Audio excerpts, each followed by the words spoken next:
Hey, Tony Gas is here. Really just shooting this live video just for my main page. Want to pop in real quick, and as I get the opportunity, I'm gonna try to pop on and just record live like some 10-minute videos. So typically when I get on live, I haven't done it in such a long time. I end up on here an hour, but I'm gonna start trying to release these 10-minute nuggets just for the people who are doing the work behind the scenes, and you working on yourself, and sometimes you just need that extra nudge. Now, what I see right now, and you have to remember, I've been working in love and relationships as a professional coach since 2007. So things have changed over time because of social media and just the advancements in society. But what you have to realize right now, we're in a space of competition where men are competing with women, women are competing with men. And when you have competition where you should have collaboration, you then have chaos. So instead of us collaborating, we are competing. And instead of men competing with other men in business or something else, men are competing with women. And instead of women competing with other women in business or reaching goals in a healthy and productive way, like encouraging and holding each other accountable. When I say competing, I don't mean in a negative connotation. But instead of doing that, the women are trying to one up the men. So now you have this back and forth. So when you look at the dialogue, the men are telling the women what they need to do. The women are telling the men what they need to do, but nobody's looking in the mirror and telling themselves what they need to do. And that is why our relationships are suffering in a lot of different areas and demographics, because we are lacking personal responsibility. So in order for a relationship to succeed, you have to understand the maturity continuum where a human goes from being a dependent to an independent, then into interdependence. So when you are in a relationship, both individuals have to be responsible for their growth, for their healing. And although you assist one another, you still cannot put full responsibility on the other person to make your life happy, to make your life better. You have to be in charge of your life and of your mental health, of your spiritual health, of your emotional health, and you have to work on yourself daily. But what we are doing is we are going into a relationship half empty, and we're looking for somebody else to fill us up. And when you go to someone to fill you up, you attract someone who is also half empty.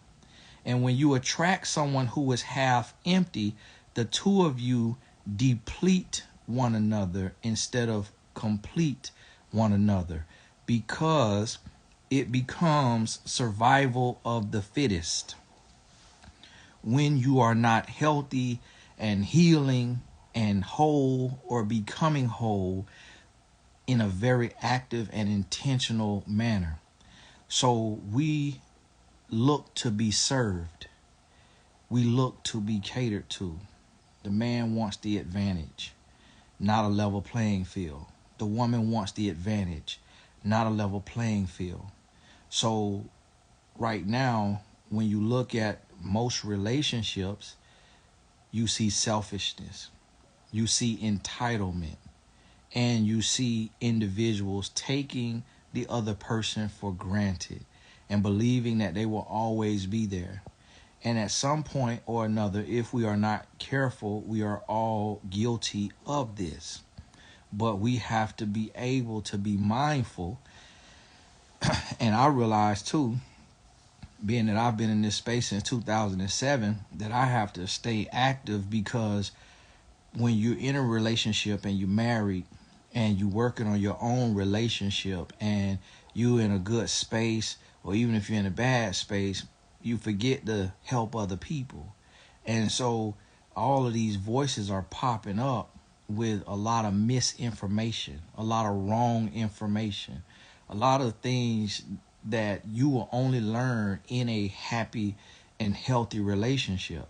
And to have a happy and healthy relationship, you will have a toxic and bad relationship. But how you go from a toxic relationship to a healthy relationship is two individuals taking personal responsibility. That's why leaving should be the last thing you do if the both of you are willing to work. Now, if only one person is willing to work, then it will not work. But if two people can sit down and look each other in the eye and say, hey, are we going to give our best effort? Then it is possible. Because when you look at the human mind and what the human mind is capable of, it is very much so capable of growth, very much so capable of change, very much capable of learning and healing and loving and giving and forgiving and sacrificing. So we have to go into a place to where if we're going to compete, it has to be healthy competition in love.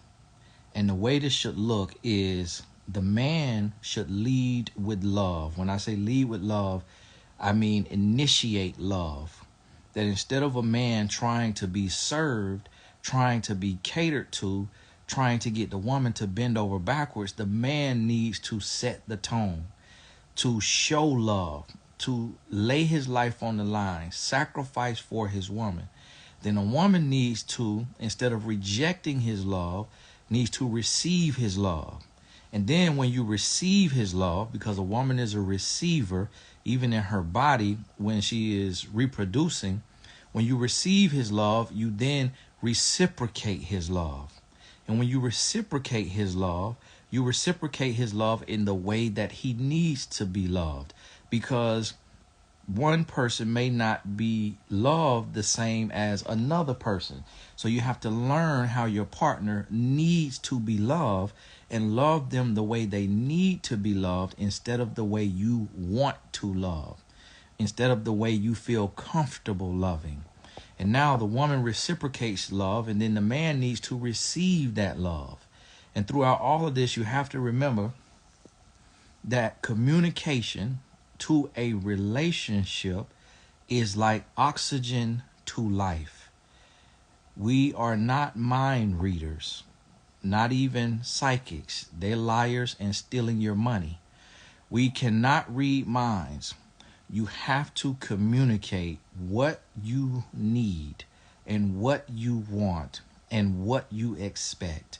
And if you are with someone who loves you, they will meet you there. They will meet you there and they will love you on that level. Now listen, this right here, as simple as it may sound, listen to it 3 or 4 times. Get it in your mind. Take this with you. Stop competing. Stop waiting to be loved and love. Stop feeling entitled. Stop keeping score. And love unconditionally, love purely, love fully. And if a man or a woman doesn't know how to love, exemplify love and let them see love, feel love, and learn love. And understand that no one will come to a relationship 100% ready, 100% healed, and 100% whole. Not even yourself. You still a mess. So if you are walking around saying that this person got to be fully healed and you ain't no hospital, guess what? You're going to be single for the rest of your life because you need a hospital yourself. You have to build together, learn together, love together, grow together. And if you are unwilling to do the dirty work, to be in the trenches and to put in the work, to put in the effort, you will not have a successful relationship throughout the entirety of your life. Hey, this is Tony Gaskin. God bless you. I said I'm trying to be on here 10 minutes or less. Try to keep up, and I'll try to pop in here as a message hit me. Take care.